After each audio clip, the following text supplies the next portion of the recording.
Ini dari dulu selalu mencari spektrum paling jauh dari pemerintahan. Bener nggak nih? Spektrum. Selalu mencari tempat di mana dia bisa dalam tanda kutip jauh dari Oposisi, pemerintahan. maksudnya. Oposisi lah. Itu Kritis. Bener nggak atau Kritis. itu bawaan orok. jiwa rebel ya?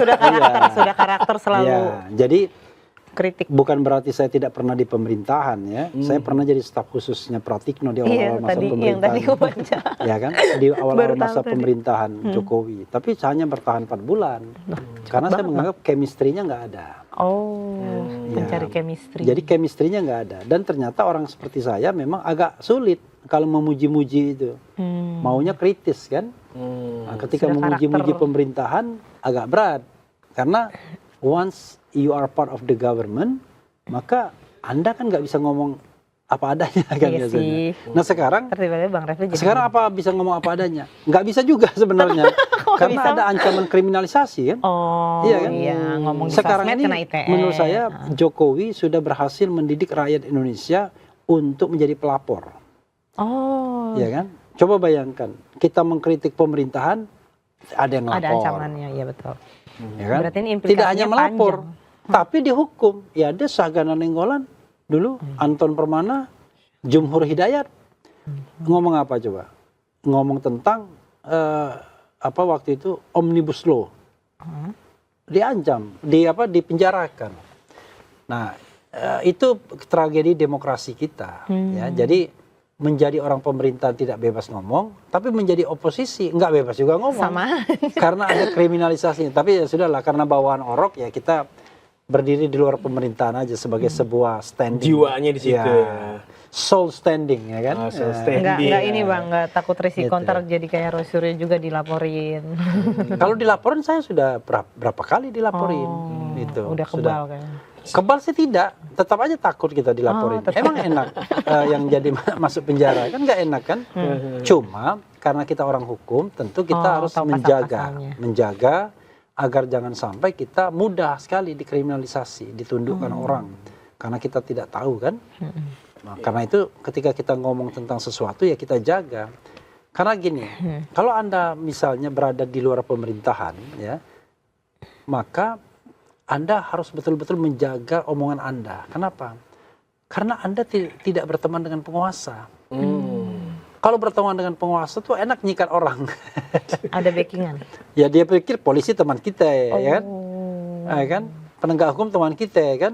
Nah, tapi kalau kita berkritis dengan kekuasaan, bisa jadi kita berhadapan. Padahal penguasa itu punya instrumen Ya, koersif, polisi, jaksa, KPK dan lain sebagainya. Tapi kalau misalnya kita berpikir bahwa kita korupsi nggak ada masalah, ya kita nggak takut sama KPK. Oke, lewat KPK. Kita nggak korupsi, kita nggak takut sama jaksa. Tapi sama polisi, apa aja bisa diolah. Ya kan? Kita salah ngomong aja, bayangkan. Saya ikut di Rakyat Bersuara misalnya. Jangan lupa loh, Dr. Tifa dan Mas Roy itu gara-gara Rakyat Bersuara juga itu. Dia dijadikan Masuk tersangka. dakwaan. Ada beberapa, ada 2 tuh Rakyat Bersuara yang dijadikan bahan. Padahal untuk Dr. Tifa dari 28 link itu hanya 5. Dan dari 5 tuh Rakyat Bersuaranya 2. iNews-nya 2. Tapi emang bisa Bang itu dijadikan.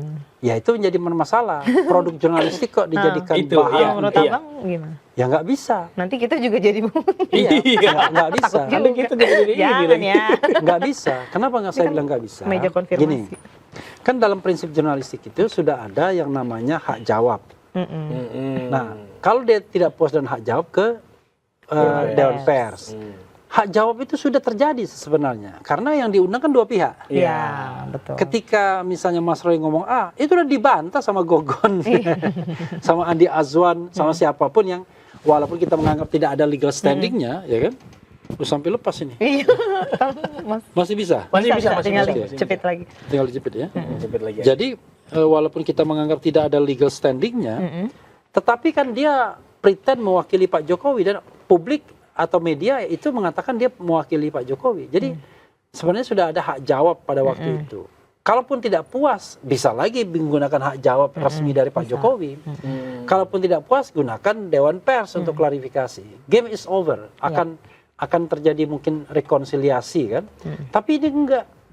dicari kira-kira mana ini pernyataan Roy Suryo yang bisa dijadikan dipidanakan. Kenalah di Rakyat Bersuara. Saya pun pernah diadukan juga oleh seseorang karena ngomong di Rakyat Bersuara. Begitu kita ngomong, saya tidak percaya dokumen 15 Desember itu dokumen yang baru, yang 40 tahun yang lalu itu kelihatannya baru dimunculkan. Langsung dia ngambil kesimpulan orang itu ya, yang bergosip nggak karu-karuan itu, dia bilang, berarti Bang Refli mengatakan polisi yang merekayasa. Padahal saya nggak bilang polisi. Disimpulkan. Saya bilang bisa jadi itu baru dimunculkan belakangan. Karena kalau dia sudah ada eksis sejak sebelumnya, misalnya let's say ketika ribut tahun 2022, sudah dimunculkan, nyoh, ini saya, ya kan? Ini dokumen saya. Kan ini enggak. Baru dimunculkan 2025 setelah orang satu kampung ini ribut semua. Satu kampung dong. Iya. Tapi ini Bang, ada yang menarik nih dari kemenangan. Sambil minum ya. Siap. Oke. Ada yang menarik nih dari kemenangannya Mas Roy Suryo di pra-peradilan. Iya. Peradi Bersatu juga meresponnya dengan agak mengejutkan. Mereka bilangnya bahwa ikut memuji keputusan itu karena itu adalah bukti Pak Jokowi nggak cawe-cawe katanya. Oh, itu Ya, dijadikan. kan sama, itu kan sama aja ketika dia, kalau kita kalah ya dia akan bilang itu kan sudah kami katakan, ya kan, mereka itu salah. Oh. Penangkapan dan penahanan itu memang benar buktinya, ya kan. Ya terserah dia deh.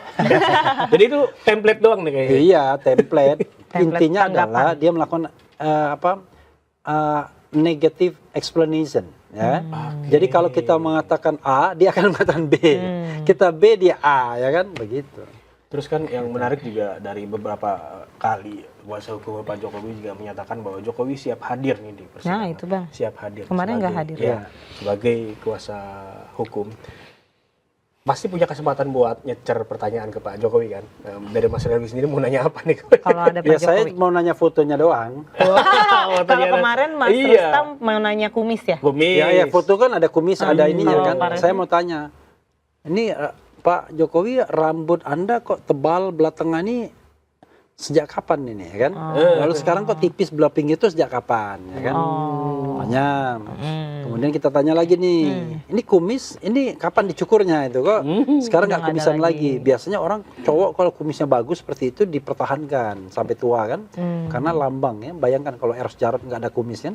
Iya, ciri Dulu kan khas. ciri khasnya kan dulu PNBK dibilang, diolok-olok orang, Partai Nasionalis Bung Kumis katanya kan. Ya kan? Gitu. Nah, padahal waktu itu Partai Nasionalis Banteng atau Benteng Kemerdekaan kan. Oh, PNBK. PNBK. Nah, Oh, jadi plesetin ya? ya, jadi yang namanya kumis itu kan mahkota. Saya cukur kumis saya karena kumis saya tipis, jelek kan. Nah, kalau bagus saya pelihara kan, ibaratnya begitu. Dan kalaupun kumisnya Lu tipis, juga tipis ya? ketika dicukur Lu ada tuh? ada bekasnya ya. Ya, nah, kemudian saya juga akan tanya tadi kumis, kacamata. Nah, kapan kacamatanya dilepas? Ya. Kalau Pak Refli dari muda pakai kacamata? Enggak, saya pakai kacamata kira-kira 2015. Oh, baru-baru ini. Baru-baru ini Baru 10 karena tahun. sebenarnya bukan minus tapi lebih pada plus saja. Sudah umur. Ada umur. Daripada kita bolak-balik pakai handphone nggak jelas kan. Tapi ya kadang-kadang mata juga perlu juga untuk melindungi cahaya gini Ya, kan. betul. Nah, ini kan kadang-kadang terang banget ini. cahayanya gila-gilaan tuh. Dan saya melakukan ini 5-6 tahun sudah. Kan saya juga ada YouTube kan. Iya. Iya, gitu. Nah, jadi Kacamata, itu kumis, kacamata, kumis, rambut. rambut, Nah, gigi. gigi Nah, kenapa tuh gigi? Emang kelihatan? gigi agak beda Oh, gitu. Saya nggak sampai giginya. Susunan gigi yang gambar itu kan ada gambar kelihatan lain kan? kumis. Heeh. Ya, Oh, agak ada beda. gambar lain yang kelihatan ya, gigi. Itu aja, baru itu dong. Saya mengatakan yang namanya ijazah itu kalau dia asli, maka harus 100% precise, ya. Harus 100% benar, korek.